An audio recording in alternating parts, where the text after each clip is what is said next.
असाध्य रोग ग्लूकोमा के मरीजों की संख्या में दिनों दिन इजाफा हो रहा है।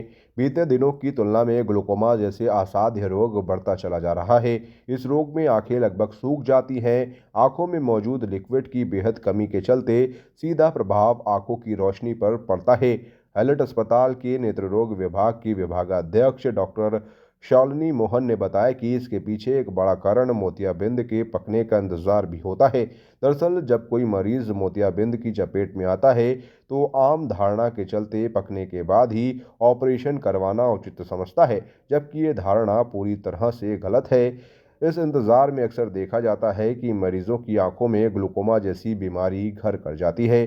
समय से इलाज ना मिलने के चलते मोतियाबिंद ग्लूकोमा का बड़ा कारण बनकर सामने आता है। उन्होंने कहा कि ऐसे में मोतियाबिंद की मरीजों को मोतियाबिंद पकने का इंतजार ना करते हुए जल्द से जल्द समय रहते ऑपरेशन करवा लेना चाहिए। इससे ग्लूकोमा जैसे असाध्य रोगों की संभावना कम हो जाती है।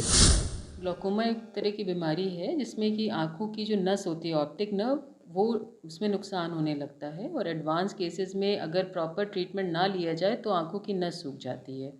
तो वर्ल्ड ग्लूकोमा वीक आने वाला है, जिसमें इस बार का थीम ये रखा गया है कि सब लोग मिलजुल कर ग्लूकोमा का उपचार और उसको आइडेंटिफाई करने की कोशिश करें, क्योंकि जितनी जल्दी उसकी डायग्नोसिस हो जाती है उतना अच्छा उसका उपचार हो सकता है। तो इसी सीरीज़ में हम लोगों ने कल आईमे के अंडर भी एक प्रोग्राम किया था कानपुर ऑप्थेल्मिक सोसाइटी के साथ में, कि जिससे कि ग्लूकोमा के बारे में जो जनरल प्रैक्टिशनर्स हैं उनको भी जागरूकता जगाई जा सके कि किस प्रकार से क्या प्रारंभिक लक्षण होते हैं जो जिससे कि मरीज़ों को टाइमली आइडेंटिफाई किया जा सके और समय से उनका उपचार हो सके। सर, पिछली बार की तुलना में अब कुछ ज़्यादातर देखने को मिल रहा है उसकी। देखिए, ग्लूकोमा के कई कारण होते हैं। एक जो प्राइमरी ग्लूकोमा होता है उसका तो इंसिडेंस नहीं बढ़ता है, लेकिन जो दूसरे तरह का ग्लूकोमा होता है जो किसी बीमारी की वजह से हो जाता है, वो आजकल बढ़ गया है, क्योंकि वो विभिन्न कारणों से हो सकता है। जैसे चोट लगने से हो सकता है, स्टेरॉयड के इस्तेमाल से हो सकता है, या किसी की आंखों में जैसे पर्दे का ऑपरेशन हो या कॉर्निया का ऑपरेशन हो, उसके पश्चात भी ग्लूकोमा हो सकता है। तो इस प्रकार के ग्लूकोमा का इंसिडेंस अब बढ़ गया है, तो इसलिए जागरूकता करना और ज़्यादा ज़रूरी है। क्या मोतियाबिंद भी इससे हो जाता है?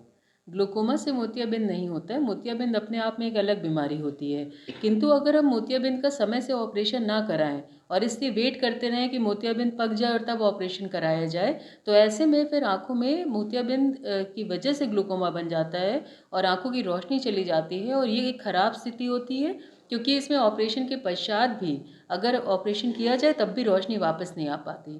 तो एक जो भ्रांति लोगों के मन में रहती है कि हम मोतियाबिंद का ऑपरेशन तभी कराएंगे जब आंखों का मोतियाबिंद पक जाए, तो ये गलत है।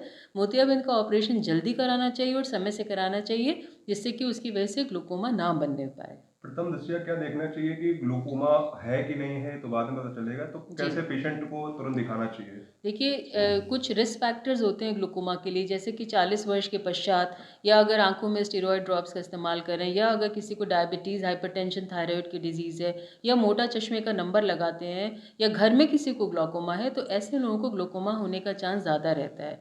तो यदि आप में कोई भी रिस्क फैक्टर इस प्रकार का है, तो आप अपनी ग्लूकोमा की जाँच समय से करा लें। 40 वर्ष के बाद एक बार ग्लूकोमा की जाँच होना नितांत आवश्यक है। जुड़े हमारे न्यू कॉन्सेप्ट पॉकेट मनी के साथ और कमाएं अपनी पॉकेट मनी। जल्दी उठाएं अपना मोबाइल और अपना CV हमें मेल करें info@democraticnews@gmail.com पर। डेमोक्रेटिक आई न्यूज़ चैनल को लाइक करें, शेयर करें, सब्सक्राइब करें और बेल आइकन दबाएं।